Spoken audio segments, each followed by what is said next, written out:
So good afternoon, good morning, everybody. I'm so excited today to have Dr. Saadi Adra, who's going to talk to us about his views around AI in project management. Welcome, Dr. Zadri.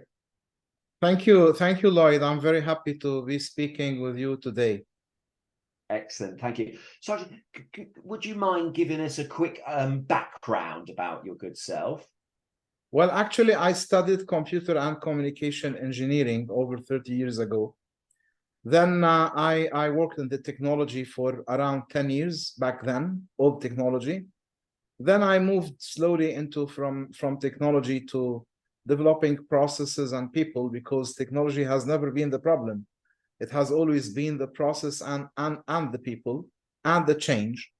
And I found myself something like 20 years back doing projects. So I discovered I was a project manager and I shifted my career. I did an MBA before, but I did then a PhD in project management from Schema Business School. And I won an award for that from PMI and other places.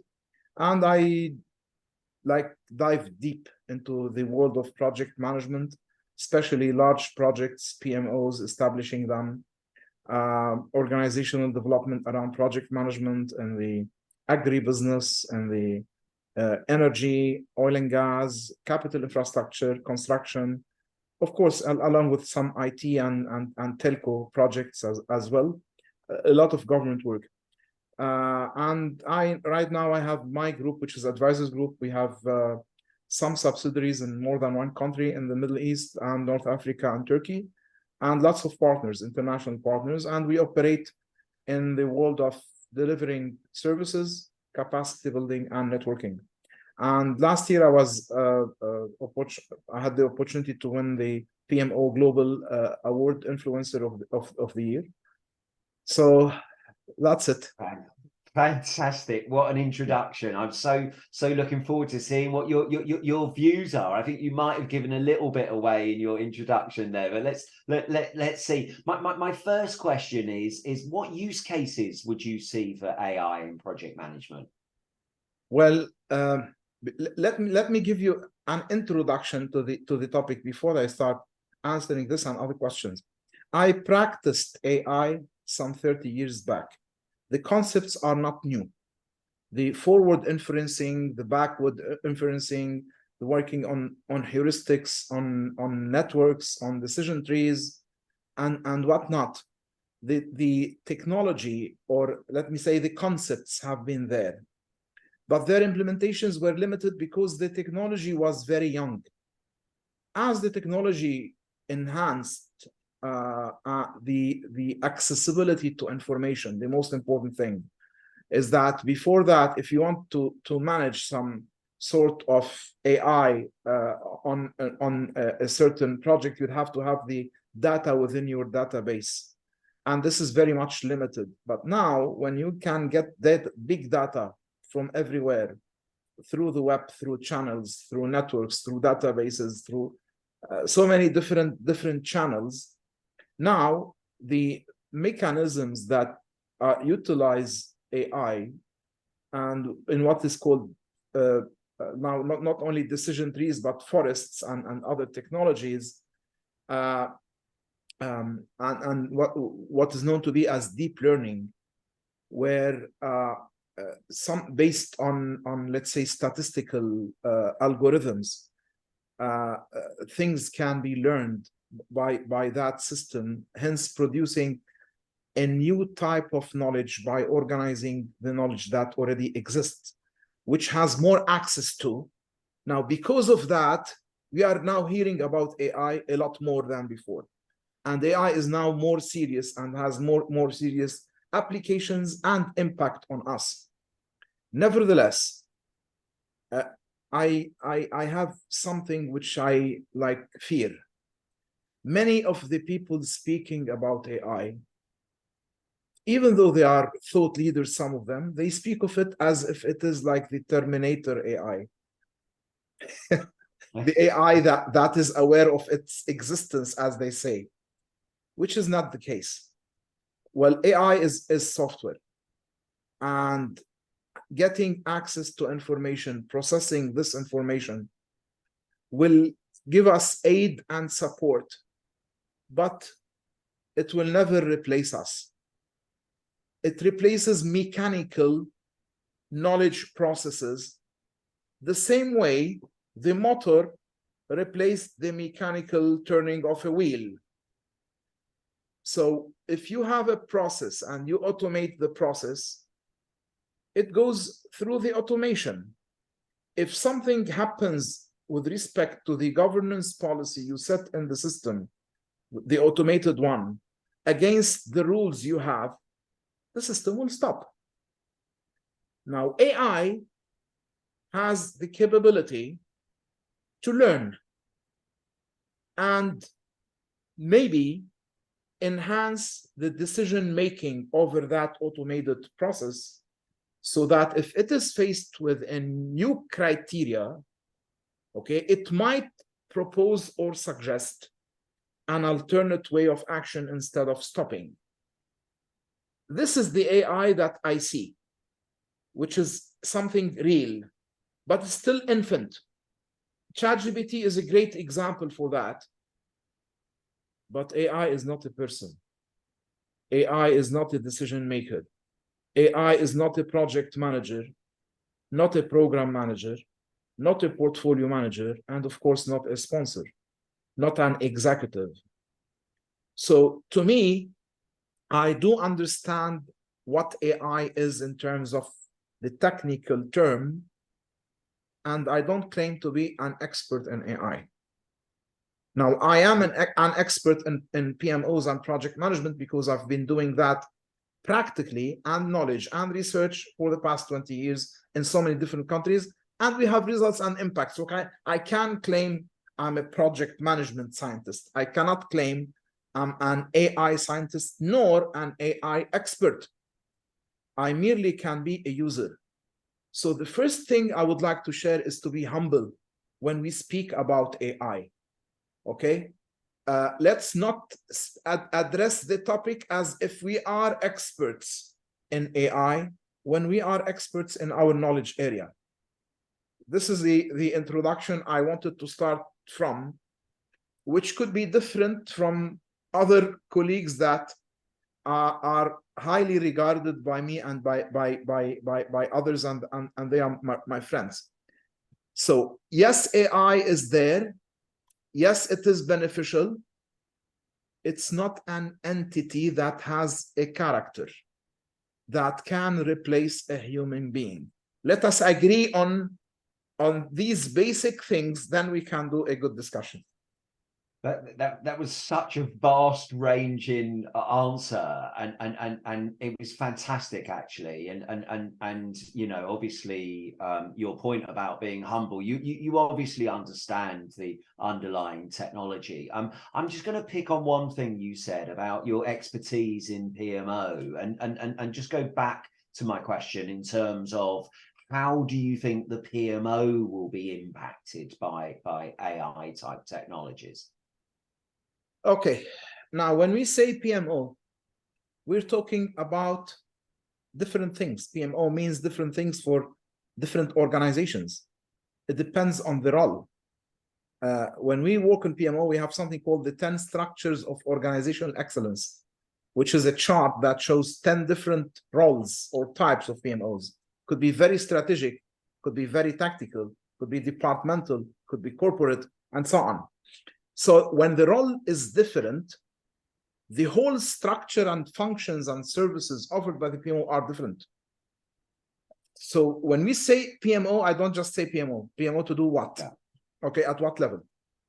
Nevertheless, we can have corporate PMO functions that manage the relationship with technical, with engineering, with estimation, with contracts, with procurement, with vendors, and has the house of project management managers, and where we collect, but before we collect, we set standards, provide tools, support, and liaison, networking with the other entities, HR, finance, procurement, quality, etc., within the organization, with these project managers, and formulate their standards that they usually should follow, Then each one would have his own control office. If it's a mega project or giga project, especially in infrastructure, they would have what calls PMC, along with engineering, construction companies, supervision, whatnot. And they report back to this corporate PMO, which reports back probably to a strategic office, planning, strategic management office, strategic PMO, vision realization office, maybe transformation office, something that is geared by the KPIs, by the strategy and the vision of the organization. In the middle, a function which connects the dots, and purely technical at the front end, at least in the infrastructure. When you're talking about IT, it's a bit different. Now, what would AI serve each one of these? Well, these have different types of needs. I tell you, one of the most or largest problems, and I want to quote Professor Bent Fliebjorg or Flobier from Said Oxford Business School, with his latest book and research, finding 99.5% of giga projects fail to meet their budget, time, quality, and most important, benefits. Now, 99.5, if we can ask AI to help us to make this 99.5 failure 99% failure, what is 0.5% of giga projects that are each worth in the billions of dollars? Can AI do that? Maybe. Did AI do that today? Not yet. I'm going to tell you about my discussion with ChatGPT on AI and project management in a bit. So let's focus where the pain is. Currently, our giga projects and large projects, be it in the engineering, capital infrastructure, or even in the technology or IT or software development, they are all failing more than they are succeeding. So if AI can help us lower the failure rate by 0.5%, I'm sure I can give you a dozen CEOs today ready to make investments. But this did not happen yet. AI today, and whatever we're talking about, is prospecting. It's not real yet in terms of the world of project management. How can they help? Everybody suffers from estimation. Estimation of the work that needs to be done. Estimation for the labor required. Estimation for the cost. Everybody suffers in estimation. Well, tell my friend, Mr. AI, come and help us in estimation. Can you do that, please? But if we want to look at estimation, and I myself work on some giga estimation project development for oil and gas mainly, that provided impact and result. It was a good process. It was a good software. It had integration between scheduling and cost database. We connected work breakdown structure to cost breakdown structure. And it gave us, once people had a unified database, libraries of estimation, connecting the actual to what was estimated, because these are silos. They never speak to each other. Once you have this connection, you have the right process, people are trained to it, people are using it, and in 2 years, we have 15,000 line items in the database connected with various types of projects. Now, the estimations came quicker, came swifter, came more realistic, and variations went a lot down. What happened? Success increased and profitability. But my friend, we did this without AI. By implementing the basics. My problem with AI is that I'm playing a game with my son on Xbox or PlayStation. And he says, it's me, you, and the AI. So now every entity in software is called AI. Yeah. which is a fallacy. It's too much, but it's a nice gig. It sells. Okay. So everybody talks about it. I'm the AI guy, so I understand better than others. Come and hire me. It's overkilling the term AI. And I want to make an analogy or comparison with Agile. You see, some years back, everybody's speaking Agile this, Agile that. Now, Agile thinking is beautiful. Adaptation in portfolio management, we've been doing that before the term Agile project management came. Agile methods, Scrum and whatnot, are great for technology and software projects, but they don't work on capital infrastructure projects. You see, the project management world put all its effort. If you don't know Agile, you don't qualify to be an accredited trainer for project management, for some certifications. Well, I have a couple of friends who manage projects in the billions, and they know nothing about Agile. They work waterfall, phase gates, the old school, and they give results and impact. And when you manage a refinery project in 5 years in one phase, managing 13 international vendors, you finish on time and on budget, you cannot tell me I'm not a good project manager if I don't know Agile. But I don't know Agile, the director told me, so I don't qualify to have this certification or that, because they turned the world into Agile. And this is overmuch. Right now, I hear, is Agile dead? Some speak about that. No, it's not dead. They make it like a balloon. Now it takes its right size. Agile thinking, yes, everywhere we need it. The Agile methods, keep it where it is needed most. So you can be a good man even if you don't know Agile. But right now, if you don't know or speak AI, you are not a good man. You are not state of the art. You are not the expert that people look up to you, because you don't say AI this, AI that, and stick AI in everything you say or do. I'm not an enemy of AI. I know AI, I know it has benefits. I know it has prospects, but please don't make it's becoming like the Terminator thing. Okay? And it's not, and it will not be like that. But does it help? If it can help us in estimation, but when can it help us? Only when you do all the basics. Now tell me, I get you a module to help you around the gray areas in enhancing your estimation.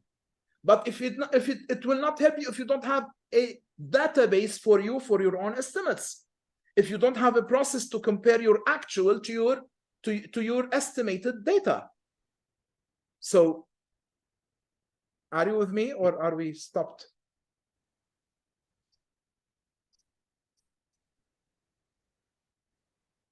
It really I think there is a but also on the actors. Lloyd, I think there is something. Yeah, I stopped my talk because yeah, you froze slightly. That's okay. I'll tell the chat to sort of trim that little bit out, as it were. But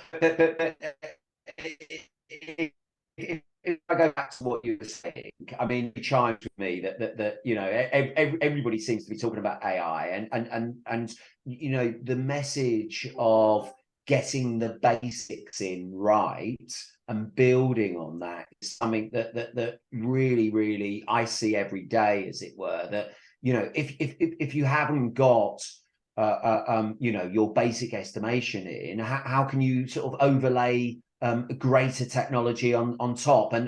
And from my perspective, it's almost like the word computing is being swapped to AI at the moment. Everything seems to be AI, and it just seems to be the buzzword of today. So that really chimes with me. And thank you so much for such a thorough answer. Do you envisage that the way that AI is taken on by organizations would vary between sectors, or do you think, you know, estimation and automation that you've mentioned, do you think that will be sort of ubiquitous across all sectors? Well, no, I believe it depends a lot on the industry and the sector. For example, if you're talking about crisis management, okay, which is concluded by UN and by crisis organizations in every country in the world, whenever there is a crisis. Where is AI here? Do you trust the machine to make decisions when the lives of people are on stake?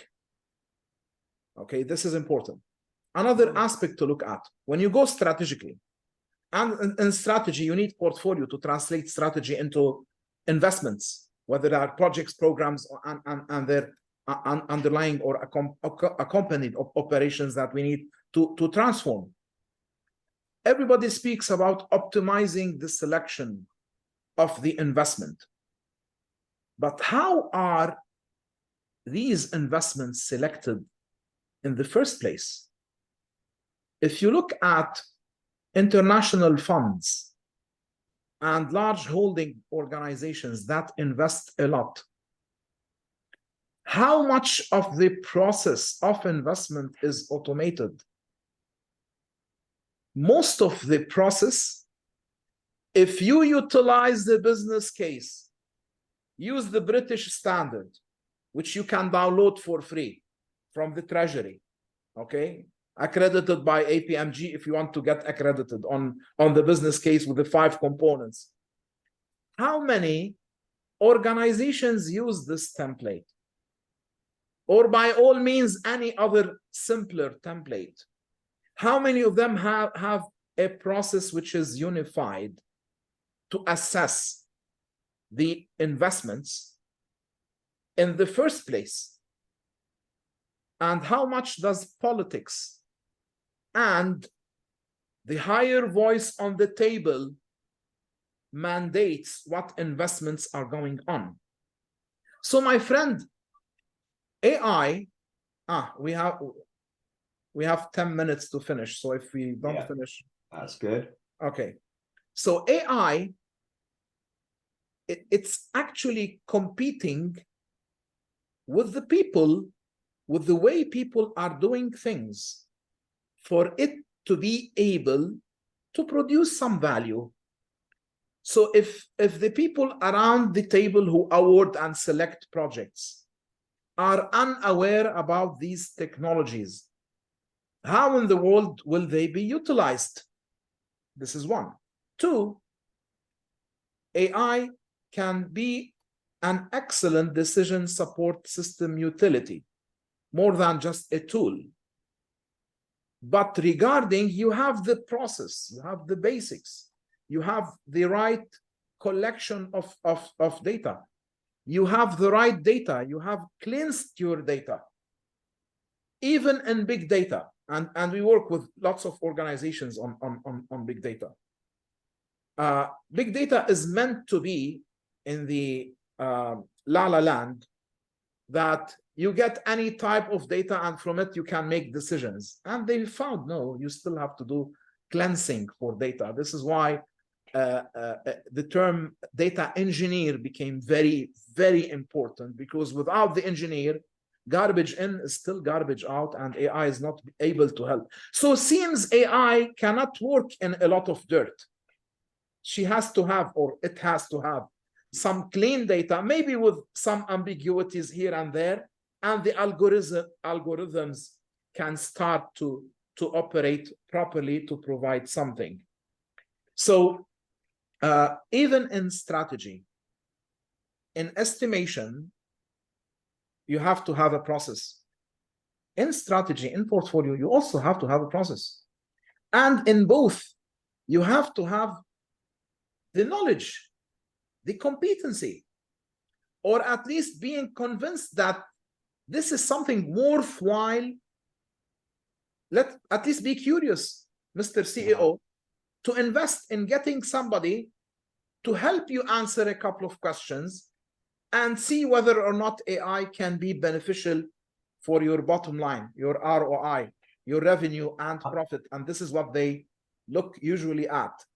Ask me whatever you want, because I want to speak about my ChatGPT. Yeah, so I just wanted to go back to your point about politics, because I find that really fascinating. It's something that's very close to my heart at the moment, where you know, back to your loudest voice in the room scenario, where, you know, and it's that classic one, isn't it? The project manager will say the project takes this long and costs this much, and you know, the return on investment goes out this way, yet, you know, the loudest voice in the room might still go ahead, and you know, in my mind, you sort of got this sort of law of diminishing or marginal returns. But because if you're providing that information to say, well, hold up a minute, you know, we're predicting that this accuracy, and this is what the likely outcome is, maybe, just maybe, sometimes they will ask for greater analysis, or maybe they'll say no at all. So,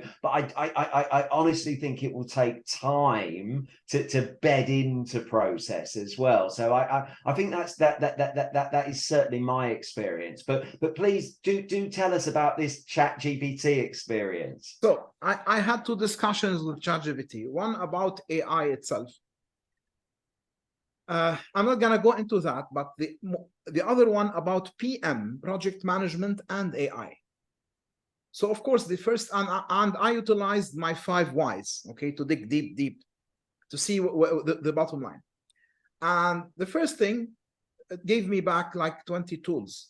Each one, this is good for your schedule, this is for your cost, this is for your quality, this is for your communication, this is for this is for that.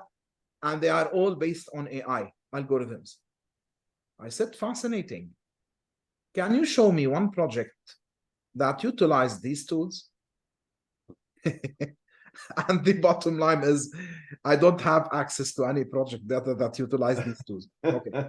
Is there a project? Don't give me the data. Just tell me. Is there a case study or project in the world that was failing, and because of these tools, or some of them, not necessarily all the 20, it got back on track and finished on schedule, on budget, met the benefits and stakeholder expectation, and it came back not to the knowledge I have today? Then I asked, then you are not talking about what exists? And it answered back, no, I'm talking about prospect. Then when I asked the 5th why, it gave me back some references. And these references are from some of my dear friends and what they published. So AI is learning its prospect from the thought leaders that are prospecting for AI. It's brilliant, isn't it? Isn't it fabulous? I love the irony of this conversation, and you know, you and I know how it works as well. So you get that circle. You know, I just need to do some more publishing of what Greyfly has been up to, really. Yeah, but I'll tell you one thing. To be fair, I believe in 1 or 2 years, let's say you have 2 project managers, or 2 portfolio managers, or 2 program or 2 PMO directors. One of them has been playing around with ChatGPT and has been testing out of curiosity this tool or that to check what can help them. In 2 years' time, the other one is doing nothing. He's just doing what everybody else is, okay? Yeah. Waiting for the technology to mature. In 2 years' time, the guy who is playing with the AI gigs will prevail. Why? Because it's still infant. When the right connections in terms of data come together, yeah. When some start to have success stories or pilots, Yeah. You know, the tacit knowledge, we learn from success and we learn from failure more than we learn from books and generic processes. Yeah. So these are coming. I believe they are coming. It takes time. So today, I don't brag about AI. I'm not proud of AI. I'm not the AI master, but I cannot afford not to play with ChatGPT and every AI tool I can get my hand to, because this is like the glimpse of light, the tiny glimpse of light. If you start to capture it and focus on it, you can get to something. Now, I don't go the way like those called futuristics. AI will do this, AI will do that. I don't know what's the ceiling or the limit. I know something good is going on. I know we cannot neglect it. I know right now, what should we do? My advice, be curious. Okay? Fantastic. Follow your curiosity. Try. Go into discussions, debate, and let's learn from each other and what's going on. Brilliant. Well, that is a fine way to end this conversation. So just leaves me to say thank you so much for your time. That's been absolutely fascinating in terms of your insights and your views.